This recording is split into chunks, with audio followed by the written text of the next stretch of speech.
Hey everyone, Professor Hank here. So today we're going to talk about the if-else-if statement in C++. We'll talk about why you'd want to use it. We'll look at the basic syntax of the statement. Then we'll look at the logic and a sample program using the statement. So let's go ahead and begin. And the first thing we want to know is, why use it? What's the big idea? What's the concept here? Well, the concept is that the if-else-if statement can be used to test a series of conditions. And oftentimes it's simpler to do this with the if-else-if statement than with a set of nested if-else statements. So let's take a look at what the syntax looks like for this. And it boils down to this. Okay, so you will have that keyword if that we will use, and we'll have some test expression. And then if that's true, then we'll have a statement or block of statements.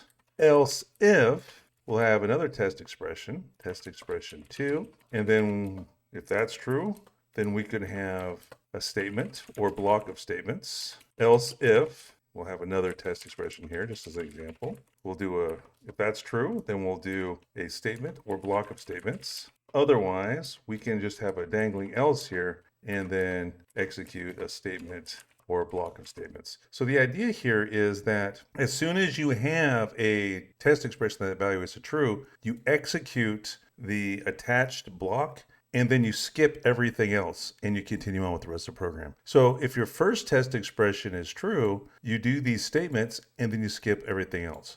But if the first test expression is false, you skip that first block and then you do a test on the second expression. If that's true, then you'll execute that block of statements and then skip everything else. And so you just keep going until you have a true or until you hit this dangling else here. So it's possible that you might not have any of these be true, but as soon as one of them is true, then you execute the attached block and you're out of there. And this dangling else statement here is actually optional, and we can use this to catch errors, and we'll see that in a moment. So let's take a look at a sample program. Let's say that we wanted to write a program that would convert some digits to Roman numerals. So the logic for that could look like what you see on the flowchart here. We start, we prompt the user for input, we store the input, and then we go through our series of tests. And if the input is equal to 1, if that's true, we'll display the I, and then we skip everything else, and then we'll just display goodbye at the end. But if that's false, if the user didn't input 1, then we'll check to see if they input 2. If they input 2, if that's true, then we'll display 2, and then we'll ignore everything else until we get down to display goodbye. We'll display that, and then we'll end. But if the input isn't 1 or 2, then we're going to go down to if input is 3. If that's true, we'll display the 3.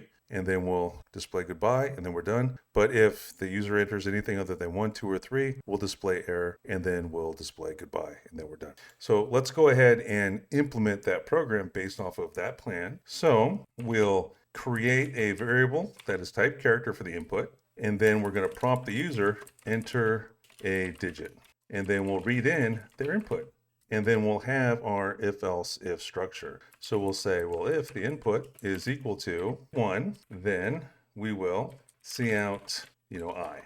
And then here comes the first else if, where we'll check the second condition. If it is equal to 2, then we will cout II, right? We're just converting the digit that they're inputting into the Roman numeral equivalent, right? Else if input is equal to 3, that's true, then we will cout I, and then we'll have this dangling else down here. Else, we'll cout just error, cout error. And then no matter what the outcome is of our if-else-if statement here, we're going to cout goodbye. So let's go ahead and test that and see what happens. So first thing we'll do is we'll enter in 1, and we'll see that we see the I and then goodbye. Let's check our 2. We'll see that we see the II and then goodbye. Let's check for 3. We enter that, we see the III, goodbye. Now let's check for anything else. So let's say that we entered in, say, G. Well, then it says error. Okay, now for this last one, G, why does it say error? What happened? Well, we read G in as a character, stored it, and then we compared that G against the character 1. Is that the same? No. G does not equal 1. So then the block gets skipped, and then we go down to the first else if. Now, is G equal to 2? No. So we skip its block. Then we go down to the next else if. Is G equal to 3? No. So we skip that block, and then we go down to the else, the dangling else here. And so if none of these are true, if none of the test expressions before this point are true, then you're always going to end up down in this else here. So that's why we see the error. Now, sometimes I'll see students that will do something like this. Rather than just using an else here, they'll do something like if input isn't, whatever, they'll have some test expression here. But in this case, it's not necessary because there is no other logical possibility. If it's not 1, if it's not 2, if it's not 3, it has to be something else.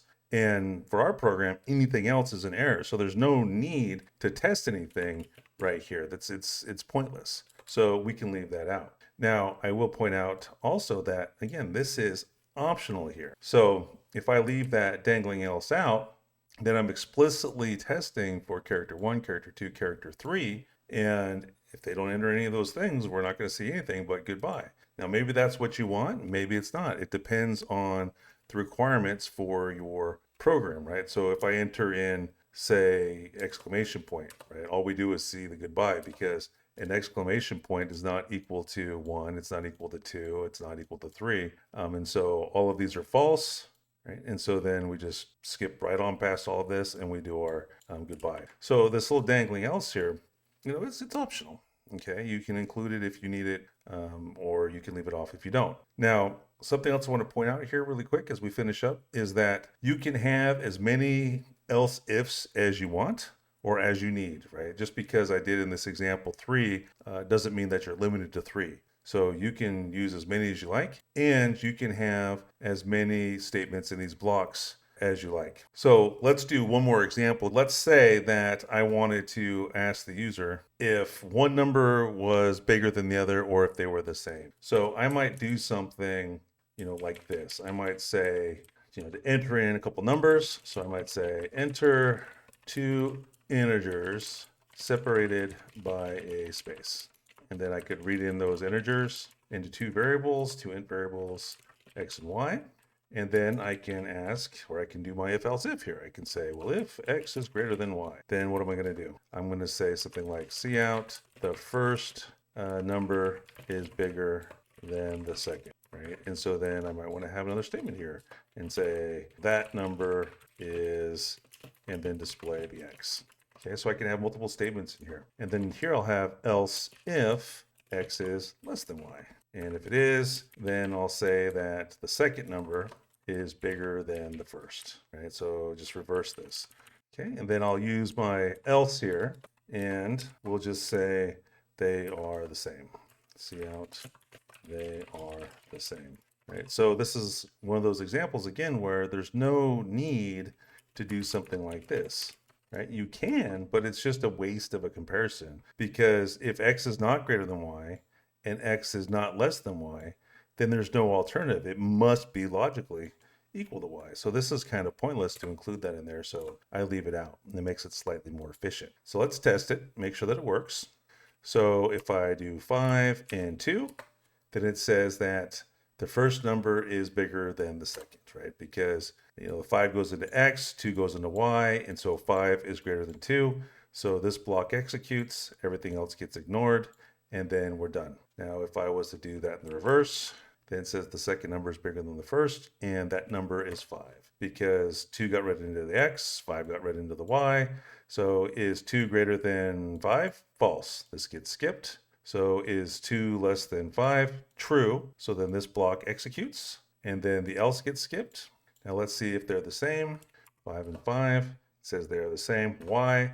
Because 5 is not greater than 5, and 5 is not less than 5. Therefore, the only other logical possibility is that they're the same. So we print out they're the same. Okay, so now you know how to use if-else if statements in your C++ programs. Thanks for watching, and we'll see you next time.